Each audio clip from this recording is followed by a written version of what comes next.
요즘 뉴스를 보면 먹고 살기 힘들다라는 말이 많이 나오고 있죠. 근데 예전에는 그냥 그런가 보다 했는데 요즘에는 피부로 느껴지고 있어요. 여러분도 그런가요? 그동안 대한민국에는 많은 이슈들이 있었죠. 코로나 팬데믹이나 전 세계적인 경기 침체 등으로 문제가 많았죠. 그에 따라 심각해지고 있는 사회 현상이 있으니 바로 청년 문제입니다. 얼어붙은 고용시장으로 인해 청년들의 사회 진출은 늦어지고 있죠. 그뿐만이 아닙니다. 이에 따라 무기력증과 좌절감에 빠져 경제적으로 독립하지 못하는 캥거루족이 늘어나고 있죠. 오늘은 캥거루족과 함께 그 안에 있는 청년들의 현실에 대해서 알아보겠습니다.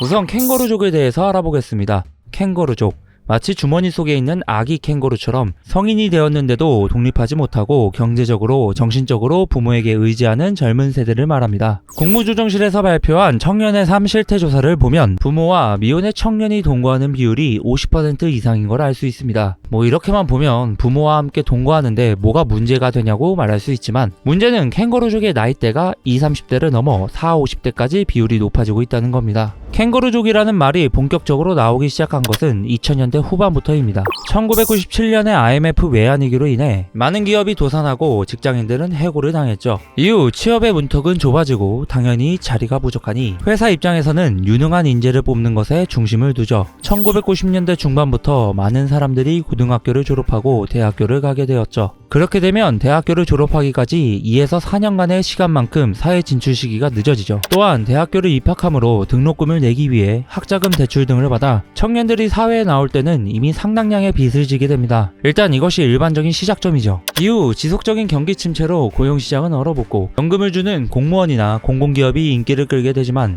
그에 따른 학원비와 교재비 또한 지원을 받아야 하는 것이 현실이죠. 그럼 일단 캥거루족에서 벗어나려면 어떻게 해야 할까요? 다양한 문제가 있겠지만 일단 캥거루족에서 벗어난다는 것은 곧 부모와 떨어진다는 것, 이것을 우리는 독립이라고 말합니다. 독립을 하기 위해서 가장 필요한 건 바로 집입니다. 집이 있어야 따로 나오든지 하겠죠. 대한민국 평균 주택 가격은 5.3억 원, 수도권은 7.3억 원, 비수도권은 3.2억 원입니다. 일단 시작부터 쉽지가 않죠. 이러한 조건 감수하고 사는 사람들의 비율이 43.5%입니다. 여기엔 독립을 할 수밖에 없는 사람들도 있습니다. 예를 들면 수도권이 아닌 지방에 살고 있는 사람들이죠. 지방에는 제조업과 건설업이 중심을 이루고 있으며 청년들이 비교적 선호하는 마케팅이나 경영 등의 일과 인프라가 모두 서울과 수도권에 집중되어 있습니다. 그래서 최근에는 지방 인구 소멸이라는 말도 나오고 있죠. 이렇게 일을 찾아 수도권으로 온 청년들은 독립을 할 수밖에 없습니다. 물론 중소기업 대출 같은 제도가 있지만 이것도 취업을 해야 하는 거죠. 그래서 일반적으로 집을 구하기 위해서 부모님의 지원을 받고 있죠. 우리나라 전세보증금은 수도권 기준 2.5억 원, 월세의 경우 수도권 기준 45만 원.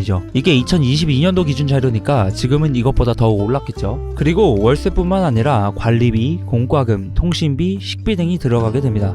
요즘은 식비 또한 굉장히 비싸죠. 이 중에서 식비를 지원해주지 않는 회사도 있습니다. 경기 침체로 인해 소비자 물가는 지속적으로 상승하고 있죠. 여러분도 느끼고 있지 않나요? 예전에 7,000원이면 먹었던 걸 지금은 9,000원 정도는 돼야지 점심을 먹을 수 있는 겁니다. 이제 예전처럼 저렴하고 영양소가 가득한 뜨끈한 국밥 든든하게 먹고 말지라며 말할 수준이 아니라는 겁니다. 우리나라 청년 평균 임금은 252만원, 근데 생활비로 빠져나가는 돈만 해도 161만원이죠. 이렇게 보면 월급의 반 이상이 생활비로 나가고 있는 겁니다. 이러한 상황이니 어떻게 독립을 하고 미래를 그릴 수 있을까요? 그나마 수도권이나 서울에 본가가 있으면 다행이겠지만 지방에서 수도권으로 올라온 사람들은 더 힘들겠죠. 그들도 부모님과 함께 살면서 많은 부분들에서 도움을 받고 싶을 겁니다. 우리가 살면서 독립을 할 수밖에 없는 상황이 또 있죠. 바로 결혼입니다. 과거에는 결혼하는 게 당연했죠. 여자는 20대 초반, 남자는 20대 중반이면 다 결혼했으니까요. 근데 현재는 남자, 여자 모두 결혼 시기가 30대를 넘어가면서 연령대가 계속 늦어지고 있습니다. 결혼을 하기 힘든 이유로 가장 높은 비율을 차지하는 것은 결혼 자금의 부족입니다. 집값도 물가도 올라가니 경제적으로 부담이 되죠. 그러다 보니 결혼을 해야 한다는 비중 또한 낮아지고 있죠. 옛날이라고 안 그랬을까요? 네, 맞아요. 옛날 부모님 세대들도 힘들었을 겁니다. 단칸방에서 시작했던 분들도 많이 있죠. 근데 중요한 건 그때 당시에는 그렇게 시작하는 게 전혀 이상할 게 없었다는 겁니다. 비교할 대상, 내 주변이 다 그렇게 하니까 전혀 상관없는 거죠. 그래요, 취업 늦어질 수 있습니다. 결혼 늦게 할 수도 있죠. 아니, 안 해도 됩니다. 지금도 열심히 사는 사람도 분명히 있어요. 근데 진짜 문제는 이런 사람들이 사회에서 부정적 의미인 캥거루족이라며 왜곡된다는 거죠. 캥거루족이라는 건 부모와의 동거 여부가 아닌 어떠한 개선의 의지 없이 경제적으로, 정신적으로 모든 것을 부모에게 의지하는 것을 말합니다. 고용시장의 불안정으로 인한 문제는 별개인 거죠.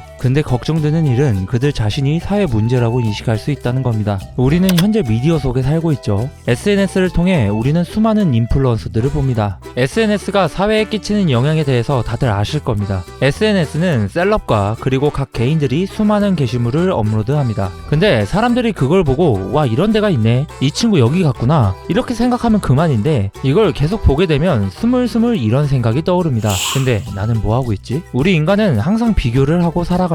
이건 어쩔 수 없어요. 근데 과거에는 비교 대상이 내 주변이었어요. 근데 SNS가 발달하면서 그 비교 대상은 국내 아니 전 세계가 되었죠. 사실 이런 거에 좌절할 필요는 없어요. SNS라는 속성 자체가 내가 편집하고 또한 왜곡할 수 있죠. 내 인생에서 최고의 순간만을 다분히 올리는 플랫폼에서 지금의 나와 비교를 하고 있으니 좌절감과 우울감에 빠질 수 있죠. 그래서 현재 대한민국 사회에서 최근 떠오르는 문제는 청년 고독사입니다.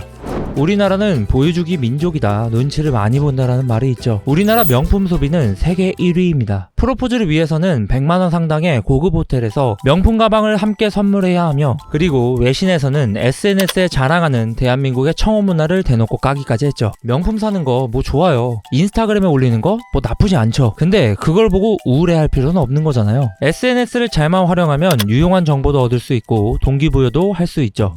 사실 캥거루족, 청년 문제 같은 것에 대해서는 아직도 사회에서 의견이 엇갈리죠. 정신력이 약하다, 게을러서 그러는 것이지 일자리는 넘친다라며 강경하게 말하는 분들이 있는 반면에, 경기 침체로 대기업과 중견기업의 신규 채용의 문턱이 줄어들고 있는 상황 속에서 자신의 커리어와 미래를 위해 노력하는 청년들에게 아무 대책 없이 다그치지 말라며 따뜻한 위로를 해주는 분들도 계시죠. 여러분은 어떻게 생각하시나요? 그래도 이 말은 해야겠네요. 오늘 하루도 고생 많으셨습니다.